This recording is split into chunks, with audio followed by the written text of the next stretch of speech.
So hello everyone, thank you so much for joining. I'm again really happy to see all of you. It's been a while since we had a meetup, and unfortunately we have to do it in this constellation of a virtual one and not a physical one, especially today now that we have the second lockdown starts today at midnight. We are trying to make a use out of this situation. So if it's already virtual and online, then first we already have people joining not just from here, not just from Vienna, but also from Holland and from Israel and from basically all over the place. And even more than that, we are trying to bring people to talk who would have been normally difficult to bring due to the distance. So today we have Dean Kleban, who is from Tel Aviv, from Israel. And he is one of the two, correct me if I'm wrong, one of the two co-founders of DAGS Hub. And both he and also Camilo here would talk about their projects and how do they how do they assist for machine learning, especially for teamwork. We will start actually with Dean and DAGS Hub, and then later we move to Camilo. And I hope that it would be a fruitful talk. At the end, we were going to have a Q&A, and this is also why partly I was happy that we can all use the Hangout and actually unmute and talk. So please feel free to prepare your questions and to create a discussion out of this at the end. And without any further ado, then Dean, the stage is yours. Awesome. So it's great to see the icons of everyone. And I'm happy to be here and take advantage of the fact that we can create a global virtual meetup and speak to people which might have been harder to speak with in a different circumstance. So with that, let me present my screen and we can get started.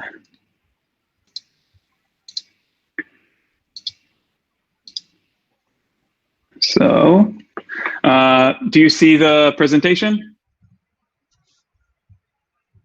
Yes. Awesome.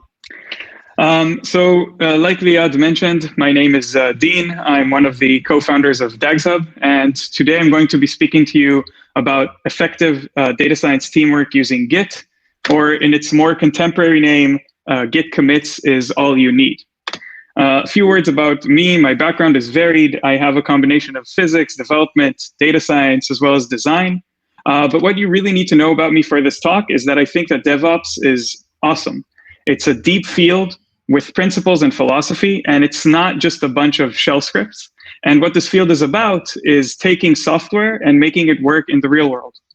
And so naturally, when I got into machine learning, one thing that struck me was how much work there was to be done in MLOps, which is the equivalent, meaning taking machine learning and making it work in the real world.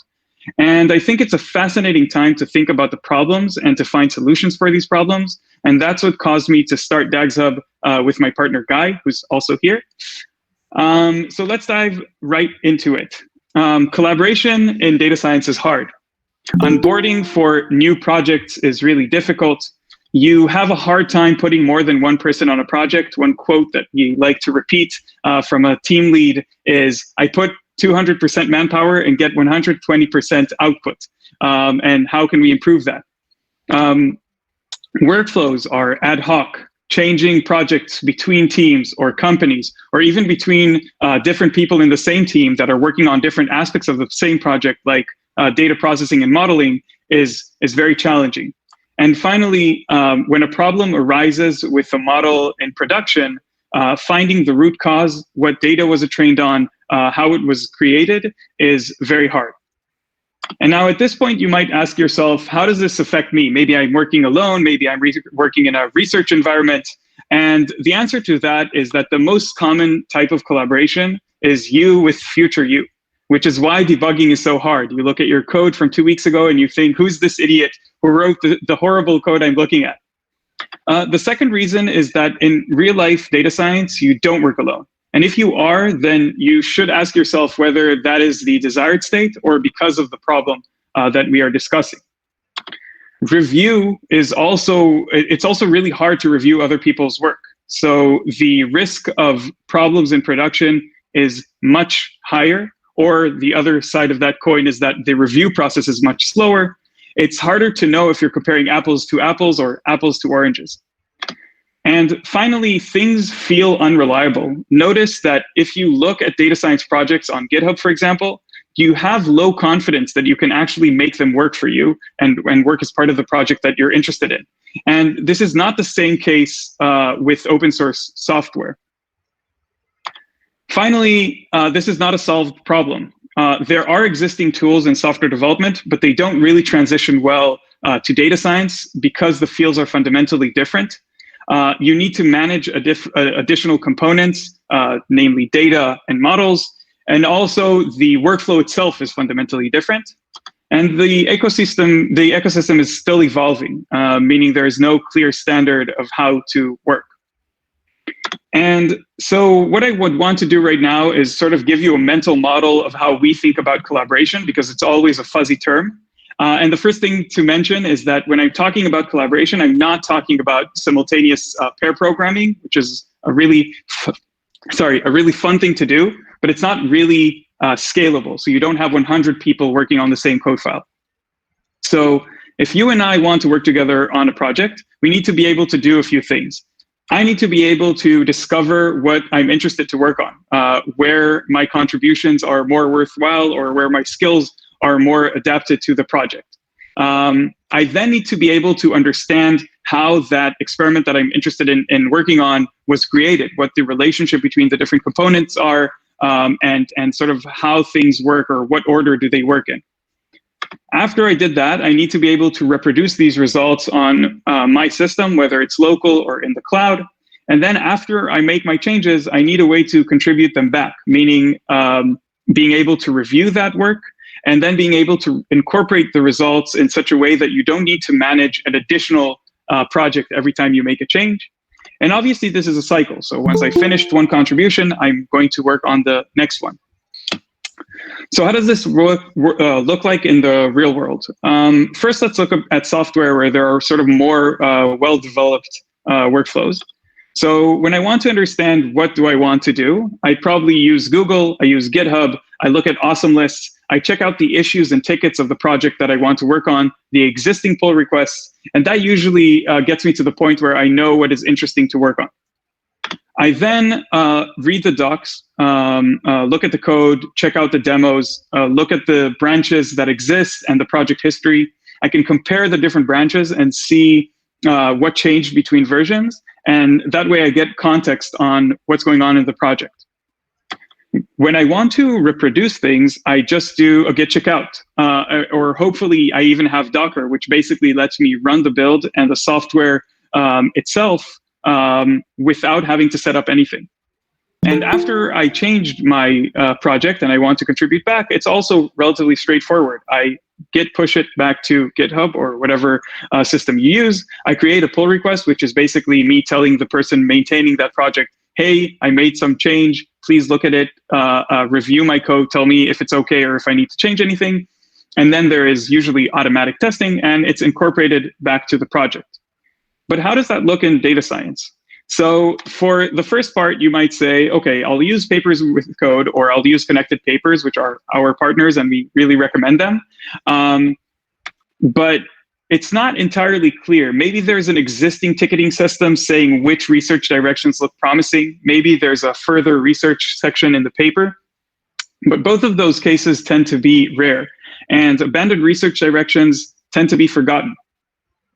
If you somehow manage to get over that part, now you want to understand how you should do whatever you want to do. And here, the sort of maybe intuitive answer is, okay, so now I'll read the paper and I'll read the code and I'll know, right? But that only works up to a certain point. Code is only half of the picture, and the other half are data and experiments. The figures in the paper are usually constructed off screen in a non-documented way. Experiments are not readily accessible and attached to the project history. Notebooks are a useful tool here, but they also suffer from problems showing only the final version, and they're not necessarily easily runnable. But let's say you somehow overcame that challenge as well.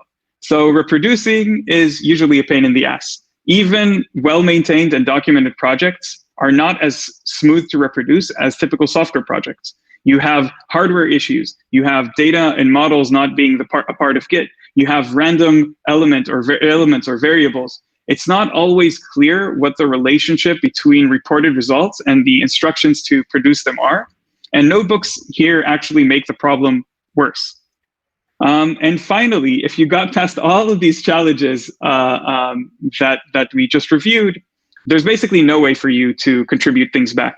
All these processes are completely unclear and ad hoc, and basically there's no real way for you to do that except for sending a really nice email to the maintainer or paper author. So we talked about a ton of things. Let's recap the main things that are missing. First, we need a way to see the actual experiments that were done and that are ongoing. Understand which directions are actually interesting for us to try, what was tried in the past, and papers and documentations could do this, but I would argue that the more automatic and structured this is, the more it would actually be done. The second thing we need is a more automatic way to recreate results. This is relatively straightforward. And finally, we need some way to contribute results. Again, here automations would reduce friction. And you might be saying at this point, okay, but I'm working inside a company and we have a very simple way to transition data between team members or projects, but that's not the entire picture for contributions because you also need a review process, which is currently not well defined.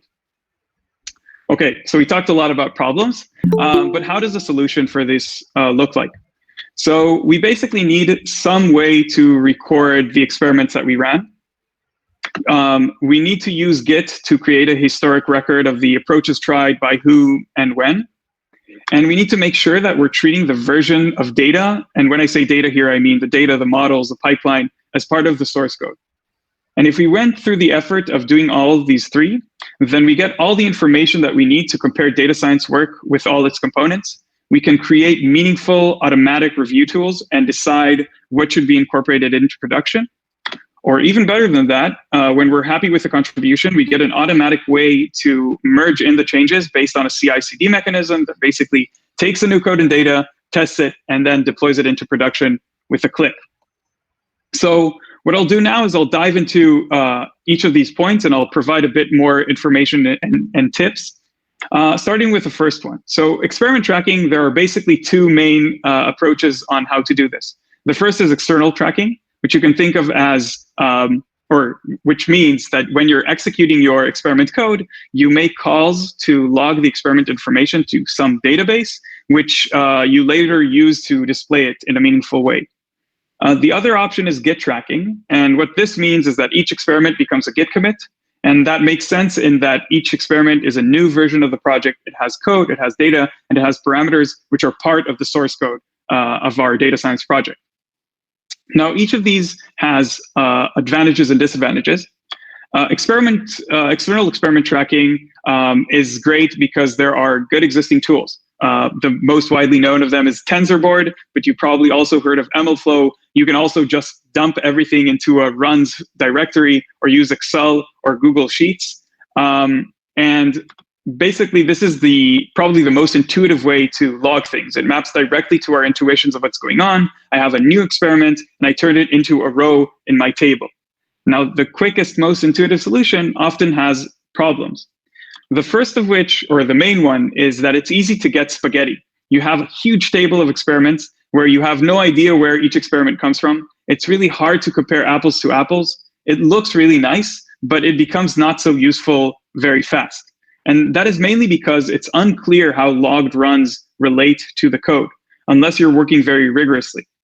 And this especially hurts the ability to understand and review other people's work or your own work from 2 weeks ago. And finally, it's not really clear how to reproduce runs. On the other side, we have the Git approach, which provides sort of a single source of truth. So it's really easy to reproduce experiments. Reproducing is as easy as git checkout, and then you have your code, your data, your models, and your experiment information. You get the experiments with the context, so it's not some table that you don't understand where it comes from.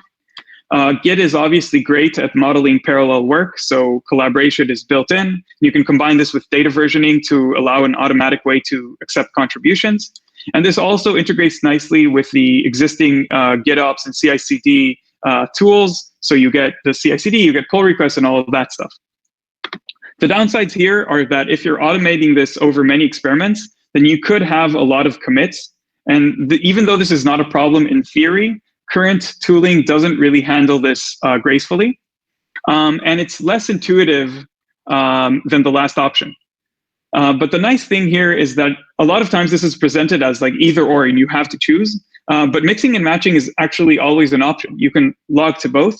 And one approach is you basically use Git as the official public record holding the experiments that are interesting. And then you can use the external tracking for sort of local development or visualizations or babysitting running experiments if you need. Now, assuming that you're using the Git, the track everything with Git approach, this I think is a good mental model to think about the branching strategy. So in a software project, you have sequential work. Each developer is working on a feature, and then it's merged into the master branch. So it looks something like what you see on the right. Whereas in data science, you have more of this parallel structure. So if you have multiple experiments that are starting with the same code and data, they are parallel branches. And you need to notice two things here. First is that parallelism has the problem of many branches cluttering everything up. So you need a way to filter out noise. Imagine you have thousands of experiments. It's easy to lose the forest for the trees. And so one solution here is to have smarter tooling. For example, a Git server that silences the experiment branches until they're interesting, while still making them available for analysis. And the other approach is what I mentioned before, where you only push the experiments that you actually care about and want to name.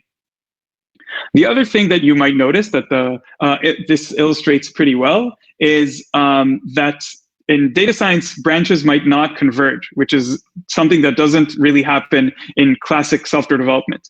And this sort of ties back into discovery, because you might over time develop two different experiments that are optimizing for different things or that have different use cases, and they will never converge. But this is actually, if every promising research directions is a tip of a branch, then you have a clear way to find out what is interesting to work on. Next, we have data versioning. So you can basically look at three different levels of never changes. And in that case, you basically don't need to version anything. You can decide that you want to give it a meaningful URL like my dataset and just treat it like that and leave it at that point. But in most cases in real life, you have a more complex use case. And the next level of complexity is when you do have new data, but it's only added to. So it's append only. The best example for this is event streams. For example, if you're recording the behavior of users on your website, then data doesn't change retroactively, but it is consistently added to. And in that case, you might want to treat the date as the version. So you have the date range, and that's your versioning system. But obviously, as things grow in complexity, you probably want a dedicated tool. All of the ones mentioned here are open source. And if you want a better, a more in-depth review, then this QR code will lead you to a blog post that we published a few weeks ago that reviews the different options and tries to figure out which is best for each use case. Finally, we have CI/CD and reviews. So these are a few generic tips that might help you out. First, it's a good idea to have a reserved test set put aside. And this is especially true if you're accepting contributions from untrusted contributors in the, for example, open source data science case.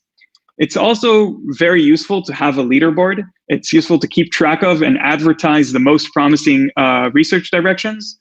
But it's also important to recognize the limitations of this. Kaggle is not real life. Metrics change over time, and you have to sometimes trade off between metrics, and you want to make sure you're not over-optimizing for the wrong things. You want to have unit tests. For everyone who has worked with developers, unit tests for code are obvious, but you also want to have unit tests for data distributions or data in general. And Great Expectations is a great open source tool that does exactly that. We recommend it. And finally, we need to set standards for review. So you need required visualizations. Maybe you want an explainability report. And one easy but very versatile way to do this is to have a notebook that is checked into Git and consists of all the visualizations that you want to see, and then make it mandatory that every new experiment runs through that notebook so that you have the same visualizations, the same information, and you can easily compare apples to apples. This is a good point to transition to show you how we do this at DagsHub. So let me just change the screen. And so this is DagsHub. And what I'm going to show you today, if I find my mouse there, is this project. And this is an example project, which we created as a tutorial for DagsHub. And in this project, what we're trying to do is predict whether a given Stack Overflow question is related to machine learning or not. This could be used as a kind of recommendation system for people asking questions to tag them as machine learning focused, which in turn increases the chances that they'd be answered. We think it's a good example project because it combines tabular data with natural language data. It has an unbalanced classification problem, and it has multiple metrics to trade off. So it resembles reality much more than a problem like MNIST. So now if you look at this project, it should seem a bit familiar. One nice difference is that you can see the data and not just the code, which is checked into Git. So if I want to see the raw data, I can actually open it, and you can see it here, the actual data that I'm using.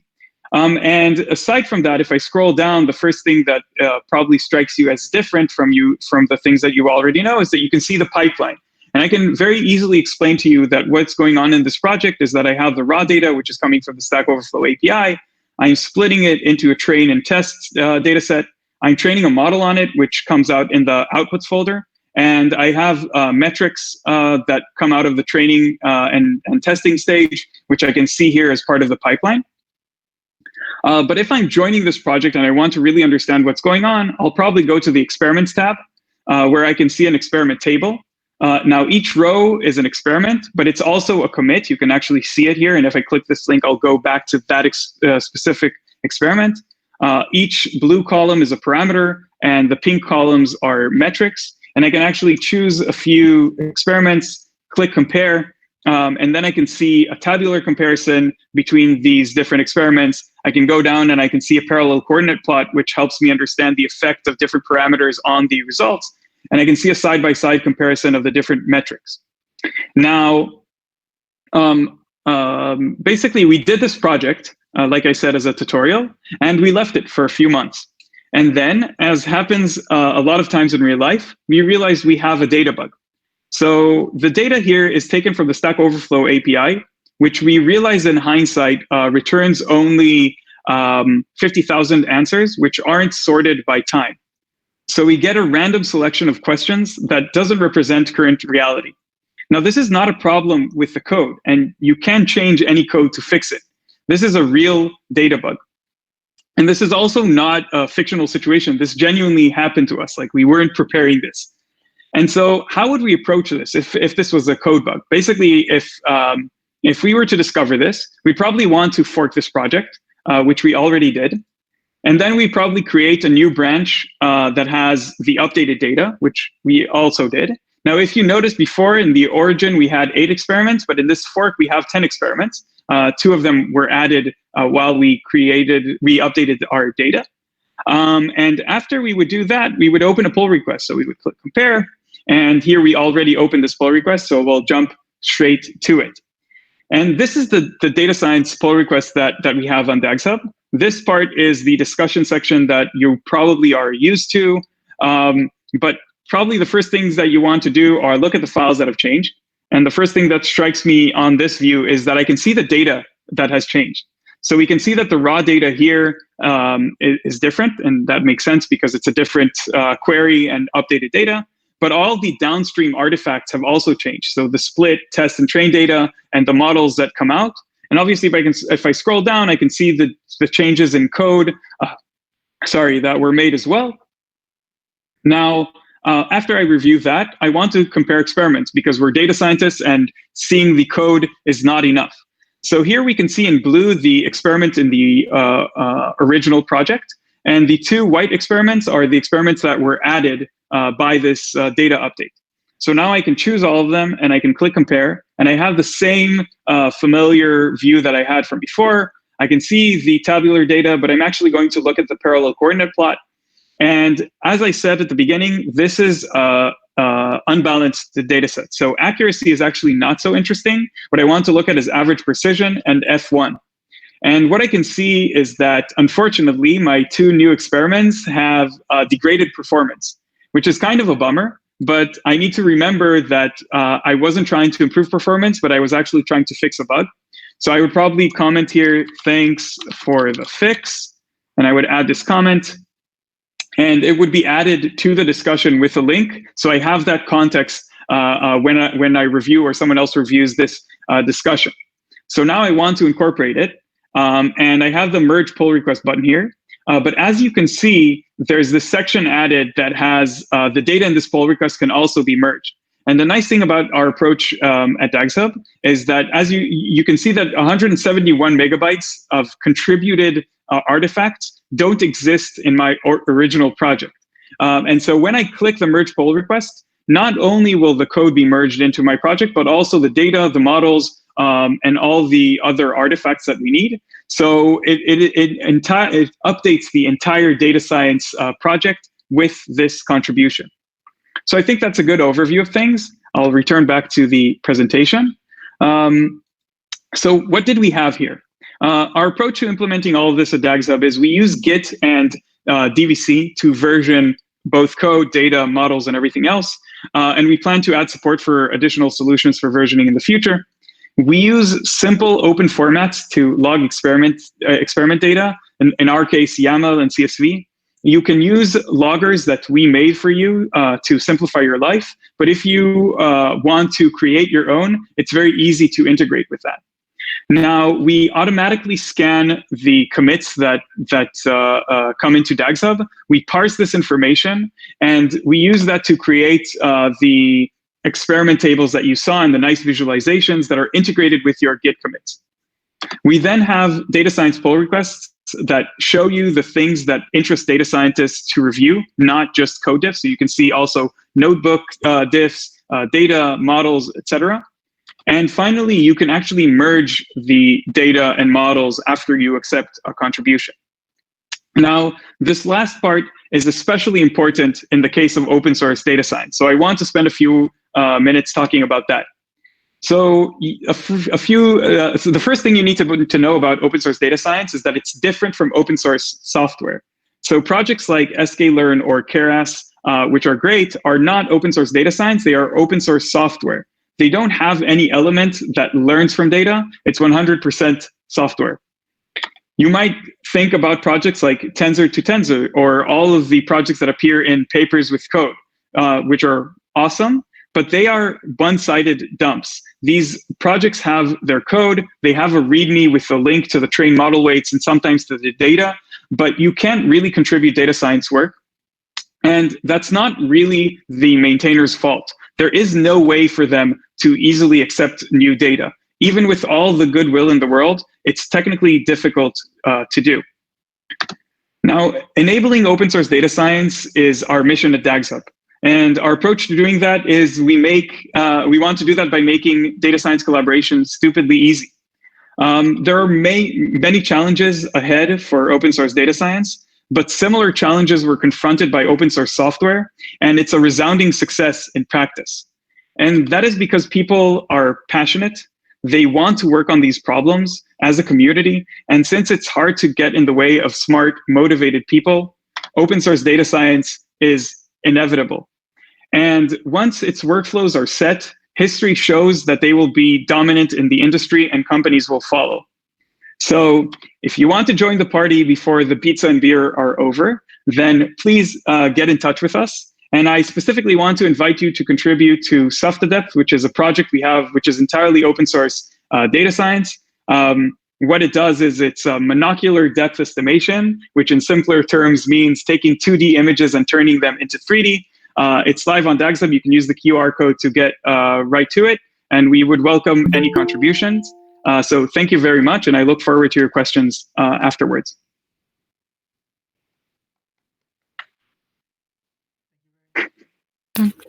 Thank you.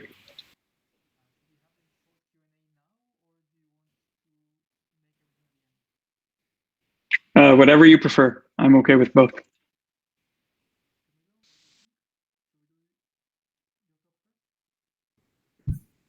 Yeah, however you really want to do. No opinion. Maybe.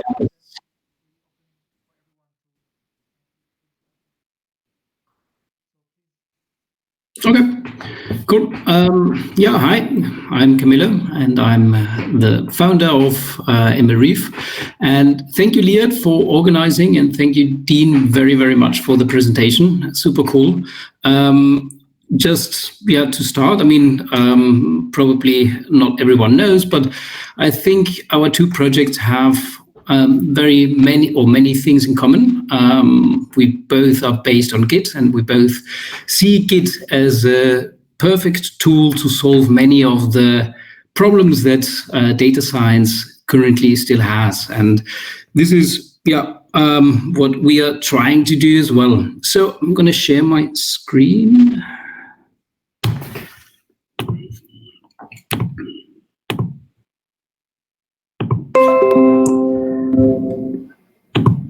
Can you see? I suppose yes.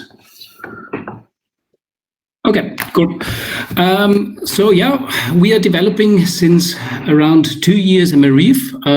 It's an open source project, and we are aiming to creating a platform that really covers the entire machine learning life cycle. I mean, it's just talking a little bit from my experience itself. When I started with machine learning, I remembered when I was trying really to get started to try to find resources. Dean, you mentioned before, finding models, for example, in GitHub is maybe the first step into a direction, but it means that you still need to get this source code working, you need to set up the environment and so on and so on.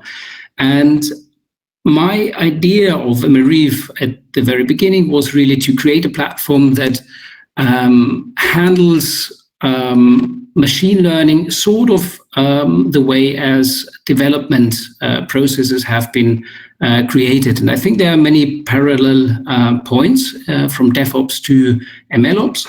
And I personally believe that the most important part of a successful project, machine learning project, is at the end collaboration. And collaboration is something that spans from A to Z, and there are many points in collaboration. But basically, filtering it down, it is Git as a tool that enables deeper collaboration than anything else so far. Yeah, and starting a little bit with the problems that are, especially with applied AI. There are different researches and studies conducted, and trying to figure out what are the biggest challenges currently organizations have. And there a few of them are listed here. Lack of data scientists or talented data scientists is definitely a big problem many organizations have. And there's a structural switch as well that can be seen happening in the last, I would say 3 to 5 years or something, where there are very few very experienced data scientists, but now starting many not so experienced data scientists, and they still need some tool to really get going and to really be effective in their work. But then again, there are many others. They require the computing infrastructure. You need to set this up. You have different workflows, especially when you want to deploy your models and you have handovers. We have heard that before as well, or even access to machine learning content as data and scripts. The collaboration on the data and the code itself might be difficult, and the complex tool chains. But if you really condense all these topics down, and possibly you have more in your head as well, you will end up at, very generally speaking, at two major problems, which is one is an economical one. Basically, machine learning development is still way too expensive for many organizations to do. Data scientists, talented data scientists are very expensive. You need the entire infrastructure to set up. So you have investment costs, you have running costs, and so on. And then also you have very high knowledge-based entry barriers. So I remember when I started as well, I was like, okay, where do I start? What is out there? Starting to read. And basically what helped me is try and error, just trying out and figuring out how it really works and so on. There were no Udemy courses back then, but it was really just trying things out. But at the end, it's also just too difficult. And what this means is that organizations or individuals as well are simply excluded from doing AI. There are some studies from O'Reilly and Gartner that list around 50% of the data-driven companies, whatever that means, have not yet implemented any sort of AI. So meaning that maybe they have the AI strategies built, but have not tested anything out yet. But it also means that organizations ration a lot. So they have, 5-10 ideas of what machine learning can do in their organization. But due to the high economical and high knowledge-based entry barriers, they decide, okay, they will only do 1 or 2 or something like that. But they will definitely not do all of them. And the last and very important part of it is that all this concludes also in a very, very high project failure rate. There's around 85. I think there's a new study from McKinsey, I think, that suggests that 87 or 88% of all startup projects really fail. So they really do not deliver what they hoped for. And this means that every aspect and every steps that they did before is just a waste, and which also means that the trust in machine learning projects that are being done in an organization is lost. So when you fail in one project, creating consequent projects becomes even more difficult. And for us, thinking about these two main critical parts, the economical one and the knowledge-based entry one, we really want to solve this one. And our approach is that we introduce modularity and reusability in the machine learning pipeline, in the machine learning development. And we really aim for creating very efficient and very collaborative workflows and make it very easy as well. And we have built MLReef on sort of 3 pillars to be able to do this. First is that we aim for an end-to-end environment. So meaning that you have every function that you require from hosting your data or importing your data, cleaning your data, preparing your data. The same counts with Git. You have the version control and stuff like that. But then to creating experiments, reviewing them, tracking them, and then a little bit later, this is still on our roadmap, including the deployment part of your models then. the second pillar is really access to machine learning content or resources. And this is where the modularity and the reusability principles come into place. When you, and this is a little bit the difference that we take if you compare what MLReef is about and Jupyter Notebook or any notebook itself. A notebook is extremely very good tool when you do research and when you already know a little bit what you're trying to do, possibly also to learn stuff as well. So you see what other people have done. But the problem with Jupyter Notebooks is, and I like to compare it with painting, is that it is an open canvas. So you can do everything, but it is at the same time extremely unstructured. And this is for someone that starts with machine learning, it can be quite overwhelming. And starting with it, you need to know Python, you need to really get going. And what we want to do is to offer an environment where you have different modules, and modules can be a data operation, for example, or data visualization, or a model as well that you use, which has been published before. And this publication process means that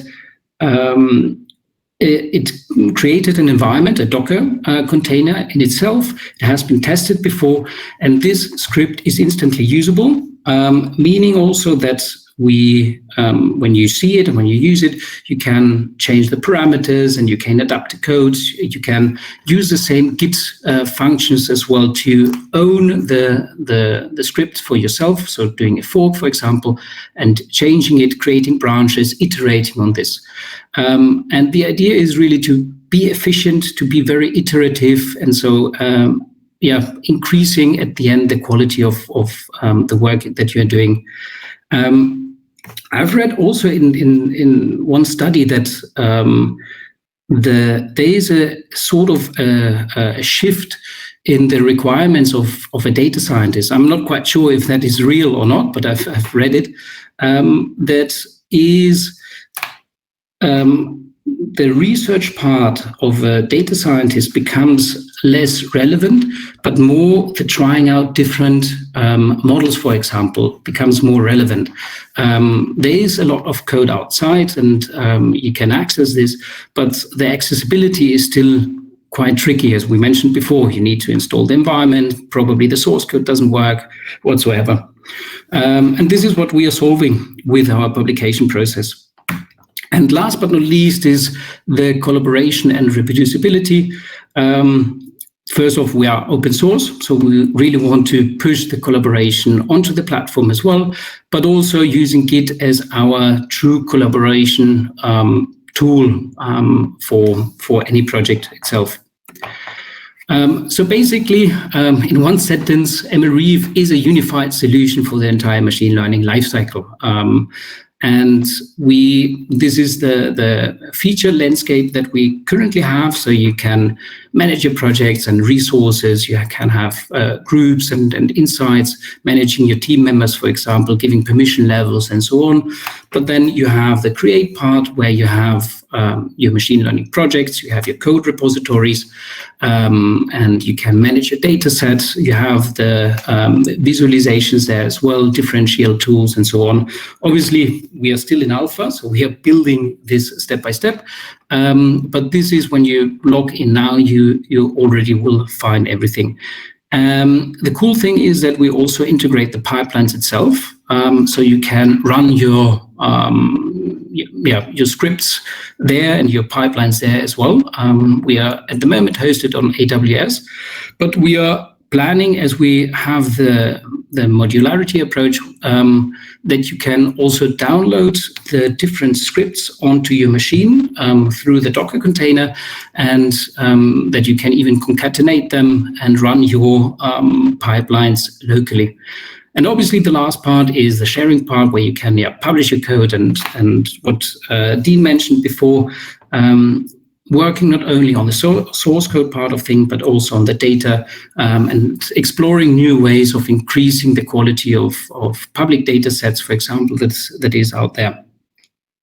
I think the important part here is as well that if you want to create a machine learning project, a tricky part is to connect all the tools that you have and all the workflows that you have. And this is something that we are trying, so that you have one single information flow and one single interface, for example, a single permission level that is quite important for bigger organizations, for example, and where you really have the security and all the team and community collaboration that you want to have. Just approaching a little bit more on the modular and reusable contents. So at the moment, when what we have is on one side the machine learning projects, what we call the data repositories, where you store your data, where you run your pipelines, where you do everything, you create your experiments and later on deploy them as well, your models that you created. And then on the right side, what you see, models, data ops, and data visualizations. These are really these modular functions that you can use, and where you just sort of building a Lego castle, just use them, iterate them, try different things. And for example, in the data ops pipeline, you can create new data sets, iterate on the newly created data sets, use these data sets for experiment, changing branches, for example, and just viewing how the performance really changed using different data sets that you newly created. To give you an example as well, this is a project that we are working as well now. And by the way, if you guys want to join, there's a hackathon from some ministry here in Austria organizing with Earth observation data from ESA. And what we are trying to do here as well is using Earth observation data to analyze landscape transitions. And there are quite cool use cases where you can track, for example, the how green the soil is, so how much chlorophyll is in there, and you can track if you need to mow, for example, the green spaces that you have in your cities and something like that.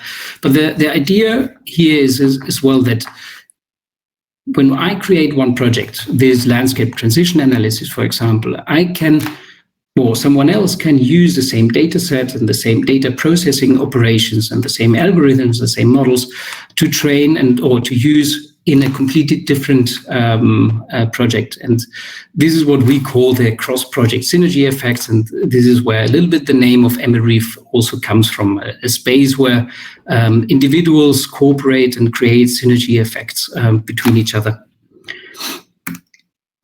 So basically, if you want to sum it up, we really want to push a new development paradigm in machine learning, and going away a little bit from this unstructured MLOps, which is notebook centered and operator reliant, which is very efficient when you do research, when you are probably more alone, working alone, towards this modular approach where you can reuse the stuff, where it is a little bit more orchestrated and with Git transparent and collaborative as well. So that's on my side. Nothing more on the pipeline. Open question, if you want to see a demo or something like that, you can tell me as well. It's not very much prepared, but happy to do so.